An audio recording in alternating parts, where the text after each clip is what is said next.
Unlike a lot of the other GEOBIA talks that I've been to today, and that I was able to listen to yesterday, a lot of them are really big projects and accuracies range from high to low.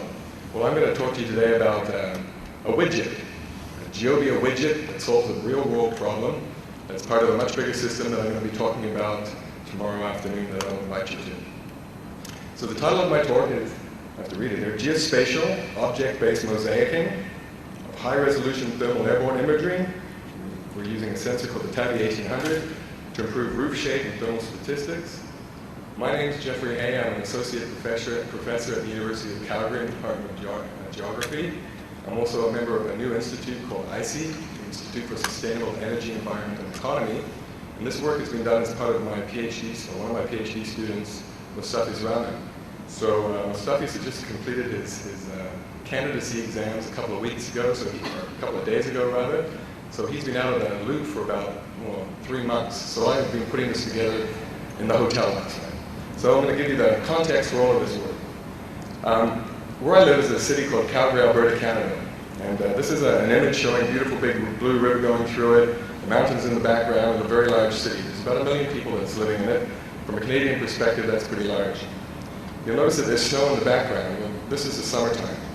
In the wintertime, it's about minus 30 degrees Celsius. Well, between minus 10 and about minus 30 degrees Celsius. And Calgary, Alberta has one of the highest ecological footprints in the world. An ecological footprint is essentially a measure of how much resources are required for an individual to live.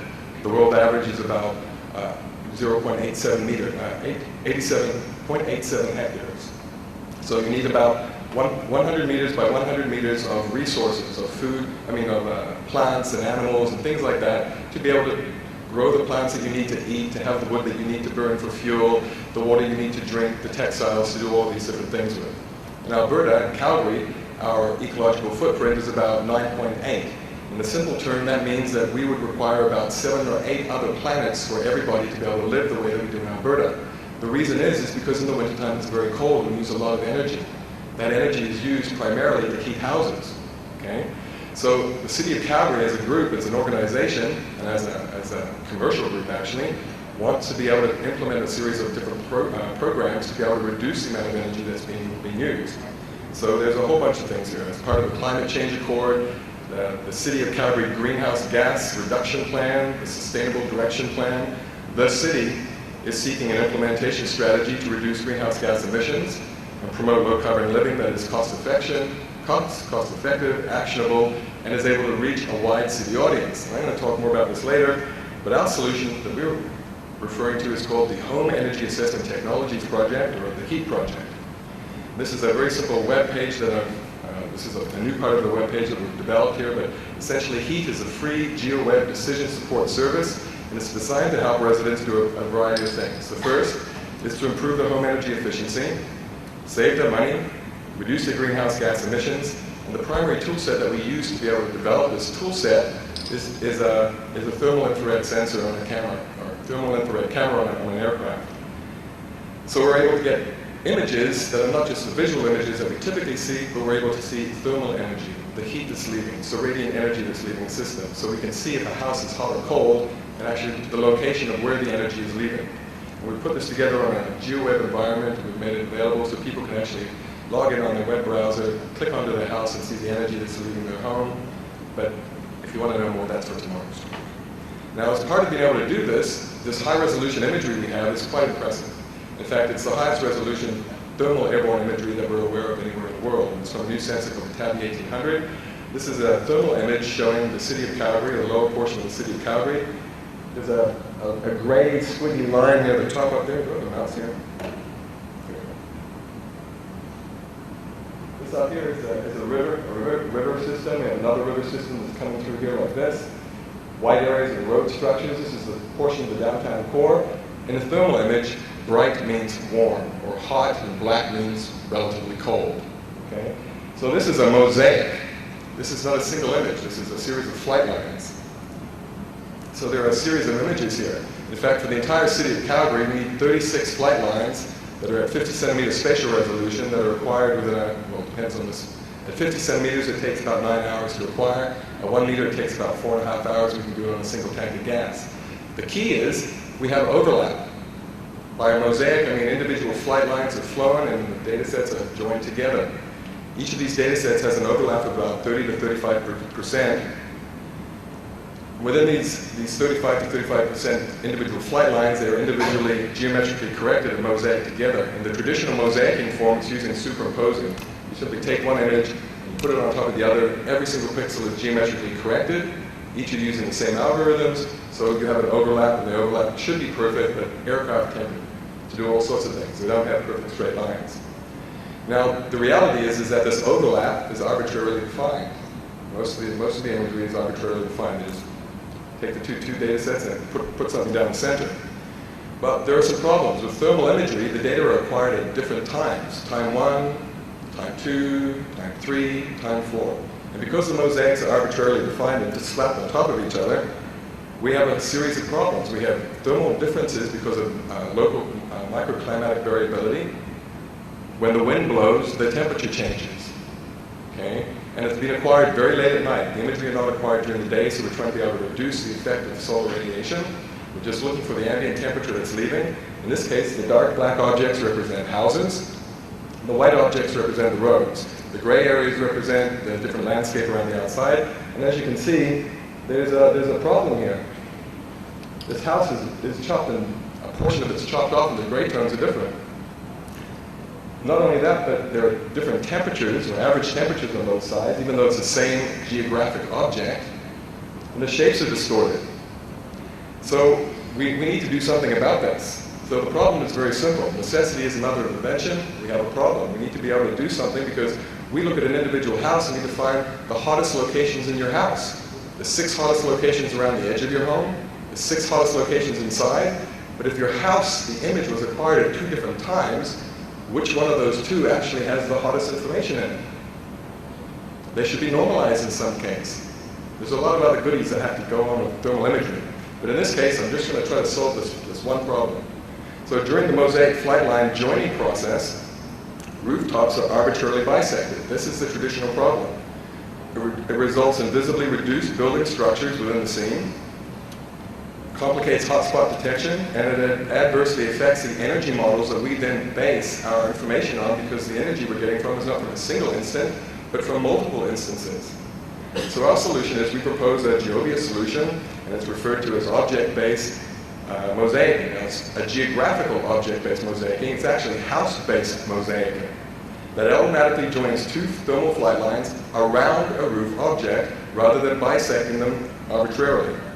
So in this example here that we originally wrote up, it's a portion of the city of Calgary. There are 4 flight lines.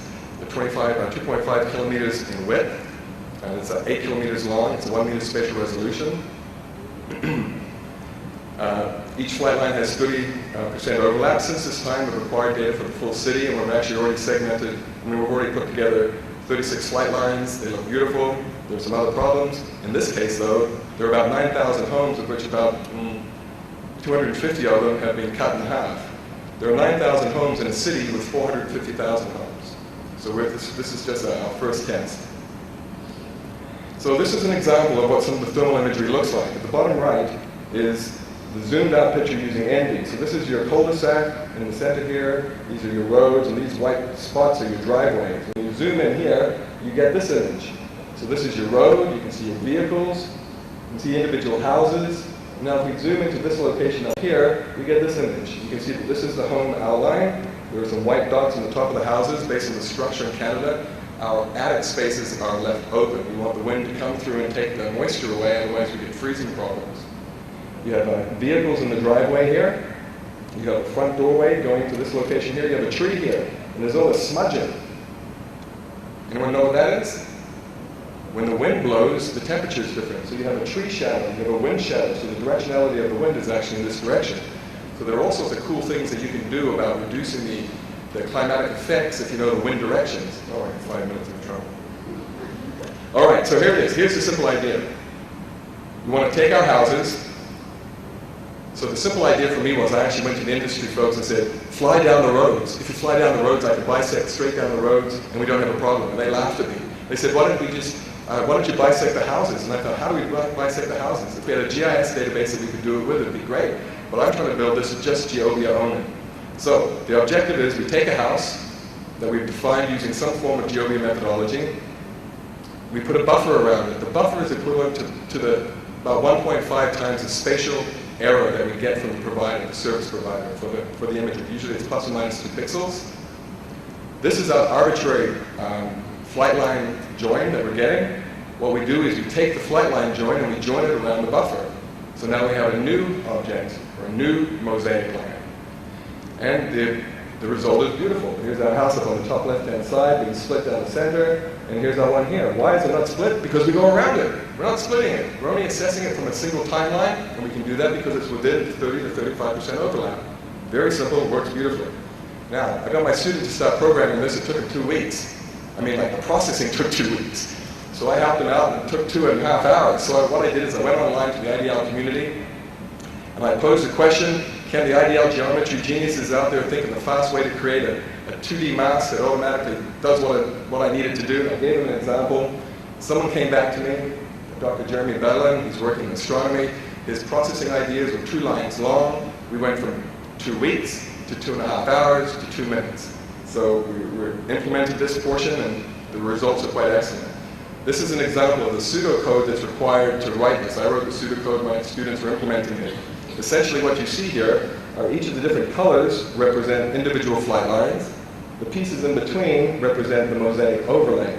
And what you do is you take each individual flight line, you do a geometric correction, create a buffer around the roofs, you define the center of the overlap, which is a perfect row straight down the center.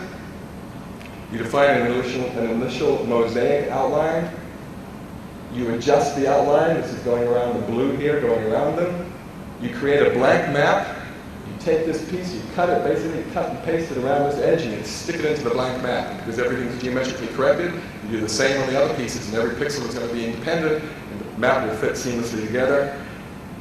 Here's an example of the original data set, traditional mosaic coming down the center. Here it's a little difficult to see because of the scale, but we'll zoom in a little bit. What you see is this house is the same as this house. When you look at the individual house, we have a variety of different structural attributes. And thermally, this is just color-coded. Red is hot, blue is cold, okay?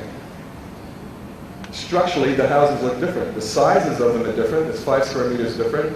This house has 6 vertices in it. This one has 10 vertices. The minimum temperature changes. The maximum temperature changes. Everything is changing because we're using 2 portions of one object in a different instance versus 1 portion of an object. So now we only can do 1 portion of an object. We estimate that there are over 24,500 homes that are being chopped in half. And the technique works very beautifully. So in the last 2 minutes, in my conclusion, object-based mosaicing represents a very new, very simple, house-specific geospatial method for mosaic and thermal flight lines. It prevents individual house objects from being bisected during the mosaicing process. It results in visibly improved building structures, improved hotspot detection. It's much more accurate because our values are on a specific house at a specific instance, and we can then normalize the data sets later, but we're normalizing a single flight line. We're not having to normalize between 2. And 98% of the processing speed for traditional mosaicing, our tool is 2% slower at the moment. And we're processing data sets that are 12 gigabytes in size. So it's fast, and I just bought a computer that works with IDL, and IDL has symmetric multiprocessing. And so this system allows you to use multiple cores. So I just got a new computer with 64 cores on it. So we're going to run this on a computer with 64 cores instead of a computer with 8 cores. So we think it's going to be really, really fast. So the method we also believe the method can be applied to any type of object. If you can see it, we can map it. The presentation before was we can't see the difference between the houses. If you can't see the difference in the houses, you can't see it in each of the wavelengths of imagery that you're using, it's going to be hard-pressed to have object-based tools that are supposed to emulate what humans are doing to do the same job.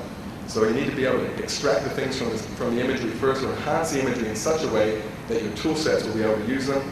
We believe that this tool set is very useful. We're writing it up. Now I have a whole team of people working on different aspects of the HEAT project. We have a group of different individuals that are involved. We recently received funding from Tech Terra, which is helping us to try to commercialize this product. But the reality is that we want to be able to make the HEAT program free. We believe that if people could see how much energy they're wasting from a thermal image on their iPhone or on their, sorry, I'm not sponsored by Apple, but if it was, it would be on your iPhone. And you could see your house, and you could see how much energy was leaving, and you could see where the hot locations were in your home, and there was a link to places to improve your thermal imaging or reduce the amount of energy you're saving or reduce the amount of energy you're using, that you'd want to do something about it. But before you can, the data must be correct. Okay? So that's the HEAT project. Thank you very much. That's this portion of the HEAT project. Stay tuned for the next one. Thank you. Any questions?